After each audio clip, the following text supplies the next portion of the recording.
Welcome to chess, ladies and gentlemen. Yes, I appreciate you guys very much for stopping by. So I have an all Philippines matchup right now for you.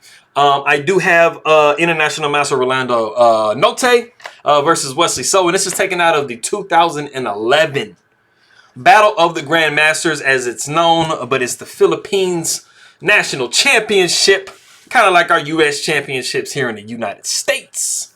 But I will get the good mornings at the end of the video. I'll attempt them. I mean, I still do pretty good with them, but you know, I don't do them all the time, so I'm a little rusty. But we will have that hooked up. But for all of my people that are coming from the Philippines, which I think is most of you guys, I will say mabuhay.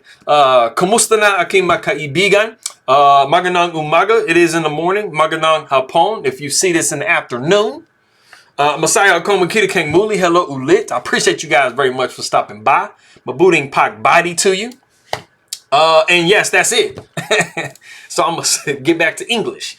Yes, I appreciate everybody very much for stopping by. But if you guys are ready to go, let's take a look and see what we have for this game. Now, this is gonna be actually kind of interesting because I just got done talking about this opening, and you guys are gonna know who you are or you guy. Anyway, we got E4. And then we have C6. So we have the Qg4 defense. Like I said, I was just talking about this opening, like literally not even 24 hours ago. Yes. So we do have that. We got C4. Now, C4 is not the best possible way to play from the white side. You know, it does pretty much strap you with a weakness pretty much out of the gate. So, I mean, pretty much, oops. You didn't see that. It was quick enough. We were here. Okay. What you always are going to see pretty much is D4 and then D5. This is like almost always going to be the way you play. And this is going to by far be the strongest way you can try to play as black. You know, the Qg4, you pretty much solve your problem of this bishop, but you do give up a little bit of your center. And you kind of waste a little bit of a tempo going C6 and then going C5 later in the game. So, you know, it is not the absolute strongest way to play as black. But anyway, like I said, we do see C4. So this allows black pretty much in the game immediately. We see D5. We got pawn taking D5, pawn taking D5, pawn taking D5. We do see knight to F6. We got knight to C3. Knight takes D5. And knight comes to F3. We see knight to C6. And then we do have D4. And like I was saying earlier, you know, you strap yourself with, you know, a little bit of a weakness. And you do have an isolated pawn as white. It is a D pawn. So, you know, D pawn is normally like better than the other isolated pawns. But you still have an isolated pawn nonetheless. And this knight is, you know, kind of camping out in front of it. You know, saying, I don't want you to go nowhere. So we do see E6, we see bishop to D3, we see bishop to E7, we got castles and castles, we got the move A3. You know, there are a lot of pieces that can jump into this square. So kind of like a Najdorf idea from the black side, you're pretty much just doing that on the white side. So we do see bishop to F6, we got bishop to E4, the queen comes down to D6, we do see queen up to D3, because why not tickle some pawns? So we do see H6 just like pretty much like negating all of that. I mean, you can check with the bishop, but the king's just going to move over and then you got to move your bishop back. So you didn't really do anything. So we do see knight to B5, you know, throwing a nice little attack on this queen. And we do see the novelty of the game, which is queen to D7. Super duper logical move. I mean, of course, your queen is attacked, so you're going to move it right. Incorrect. Because, you know, the crazy thing about it is, we actually have a game that I saw in the database, and I couldn't even believe it. I was like, is there like a tactic going on here? There is nothing. I literally saw rook over to D8. And this had to have been like a touch move situation or something that he had to move the rook. So I guess moving the rook over here was it just made the most sense. But the crazy thing is, what white actually played in this position is bishop takes D5. So like, what? They didn't take the queen? Like, I mean, you look at some of these games in the database and you have zero context for the game. You literally just have the moves and you're just like, there's no way that somebody actually played this in a game. It must have been, since it was a touch move, they said, I feel bad for you, I'm just going to go ahead and take the knight right here or something. It had to have been that. But anyway, like I said, we did see queen up to D7, just escaping the knight. Bishop takes d5, pawn takes d5. We do not take with the queen here because you're looking at knight to c7, and that is just like pretty sad. So we don't want to we don't want to do that. So we do see pawn taking d5, bishop coming to f4. We got a6, asking the knight what does it want to do. The knight comes up to d6, and we do see queen to c7, which might look kind of strange. Because you're like, why am I putting my queen in a pin? Well, the thing about it is this bishop is undefended. So this isn't actually a true pin. And there's not a lot of great places that you can actually move the knight. I mean, you can like, move it up here. But I mean, the queen is going to take. And then after check, I mean, you're going to be taken back here. So you're all good to go. So, like I said, there's nothing really great that you can do from here. We do see queen down to d2. Now the bishop is defended. So you got to do something with your queen. But we do put it on b6. And I mean, we got a lot of firepower hooking up this d4 pawn. So you see that d pawn is becoming kind of a liability. So we make the only move that pretty much saves that situation. After we take knight taking c8, rook taking c8, we do see bishop to e5.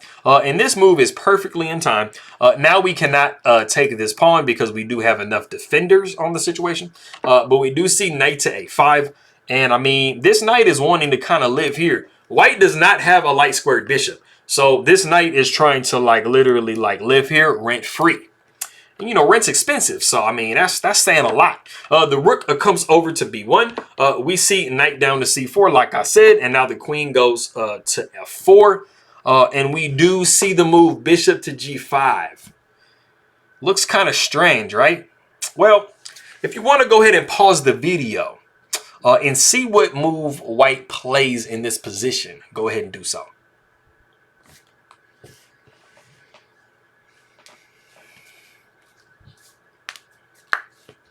Okay, like I said, it looks, I mean, when I first saw it, I was like, okay, then I did a little bit of calculation. I was like, oh, okay, I get it. So there are a few moves that you can logically make in this position, and they all involve moving the queen away. You can go queen to f5, you can go queen to g4, you can go down queen to g3. You pretty much pick where you want to put the queen.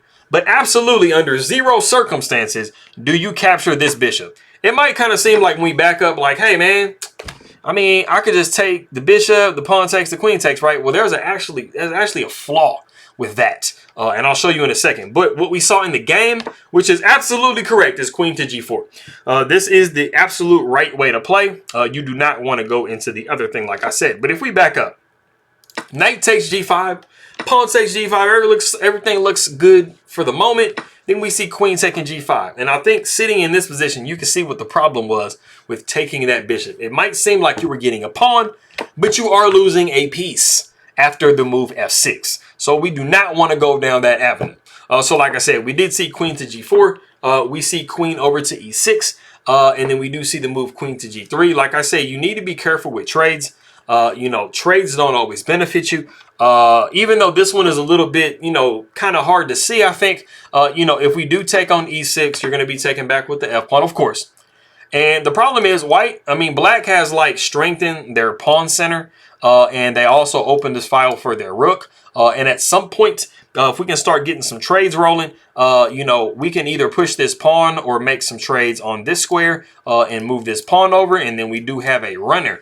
So, you actually have given black quite a bit in that situation. So that's why we see the move queen to g3. We see f6 trying to knock the bishop. The bishop comes back to f4. We see queen to f5 just harassing white. But we do see bishop taking g5, pawn taking g5. And then we do see the move rook f to e1. And I mean, black is a little bit, better. But I mean, it's not like, black is just completely winning the game. They do have a slight advantage, but nothing crazy. The rook f comes to e8. We do see h4, pawn takes h4, and then we do see knight taking h4, and we kind of activated our piece a little bit. This queen is displaced now. This knight is about to redirect to, somewhere a little bit stronger. And so, we definitely have some play rolling. So the queen does go to h5. We see knight up to g6. We see the king down to f7. We see the knight down to f4. And then the queen. Did I not? Yes. Ah, that's what I forgot. Okay, I knew I forgot something somewhere. It was a nice little comment I had. But anyways, the queen goes to f5. We see rook b to c1. You know, black takes the opportunity to go ahead and snap the pawn off the board. But this does allow white to get a lot of counterplay for taking that pawn. We do see the move queen to b3. You know, we're threatening this pawn up here. We're threatening this knight. And you really can't super safely retreat the knight back like you think you might be able to. So black just goes queen takes f4, and then we do see queen taking b7 with check. The king goes to g6, and we do see the queen taking on b2. Now backing up, some of you guys probably like are sitting there wondering like, well, why can't I just retreat the knight? Like I dropped in, I grabbed the pawn. Can I just drop back out and be good? Well, I mean, if you go back to c4, you're going to be looking at queen takes b7 anyway. And then after the king moves somewhere, the knight is going to be taking on d5. And you don't really have a great way to take back this knight because the queen is defending it. You can try to, you know, trade down here. But this is looking extra beautiful for white. And you are threatening actually knight to e7 with check, forking the entire family. So you're going to be forcing the rook to give itself up for a knight if you allow that to happen. So it is somewhat dangerous in this position. So we don't want to go there. Like I said, we did allow this particular situation to occur. We got the rook taking c1, a rook taking c1, and then a very, very interesting move. Just to go into literally like a straight trade, rook down to e2. Now, of course, you cannot allow this rook to live on this square because if you do, queen is going to check and then the king moves over, queen takes g2 is checkmate. So we have to get this bad boy off the board. So the queen takes on e2, queen takes c1 with check. We do see king up to h2. We see queen up to f4 with check. The king goes down to g1. We do see queen taking d4, queen taking a6. So, you know, we're kind of hoovering stuff off the board now. I will say, even though the position is dead even, you know, white is definitely doing like really good because they do have this outside pass pawn, and that could be something, as you guys know. Queen comes down to d1 with check. The queen goes down to f1. The queen goes up to d2. And, you know, we do not, absolutely not want to trade in this position because, like I said, this outside pass pawn is pretty deadly. So if we do, queen is going to be taking f1 with check. King takes f1, and then you are going to immediately have to make your way to that queen side with this black king because white is doing something crazy. But there is really nothing you can do because as you continue to push this pawn and pull this king away, you're going to be able to go and do some munching. You know, like number munchers when you know, well, most of us were kids. But anyways, like I said, the queen came up to d2. We see queen to b1 with check. The king side steps over to h6. We got a4. d4. The king goes over to f1. The pawn goes down to d3. Now, I mean, this black pawn is looking kind of, you know, kind of dangerous. But we do see queen to e1. The queen goes over to c2. We see queen to e3 with check. We do see g5 covering that. The queen goes over to e1. And there isn't any type of like mate situations because this square is covered. And this, you know, you're just going to, if this check happens, you're just going to move up here. You're good to go. So the queen does go to c3 with check. We see king over to d1. The king goes to g6. We see g3. King goes to f7. And then we do see the move a5. And basically, black is going to capture this pawn, and white is going to capture this pawn. And you literally just have two pawns opposing each other in the queen and the king. And so it is in this position that the players did agree to a draw. So that is that game. Like I said, the Kh is definitely playable. You know, I think most people like kind of switch from the French to the Kh because they just hate the fact that they can't develop that bishop almost ever. And that's personally why I did. But I really miss the French, man. So I think I might go back to it. I do honestly think, and people are going to argue me, I'm not going to name any names, but I do think the French defense is the best possible defense you can play against e4. I said it. But it just depends on your style of play. It depends on if you want to play like just straight up solid, if you want to play really attacking, if you want to play super dynamic. It depends on your personality, man. But anyways, I will try to get these good mornings real quick. I'm going to see how I do. So I have Maayon Buntog, Mayad na Agahan, Nainbeg na Bigat. Yes, Masantos Yakabason, Marhe na Aga, Buenos Dias, Maanyong Aga, Mapia na Uma, Kapian Kapunu Dios, Mayad na Aga. Wait, no. No, it's Mayapa Abak. Mayad na aga. Mapia agay, mapia kapa pizza, my big abukla. Marjan abuntag, Maria mainat. Is it Malpay? Malpay na aga, kasanyangan si ilobi. Salam, assalamu alaikum, merci to you. I appreciate you guys very much. Pa'alam. And I'll see you guys next time.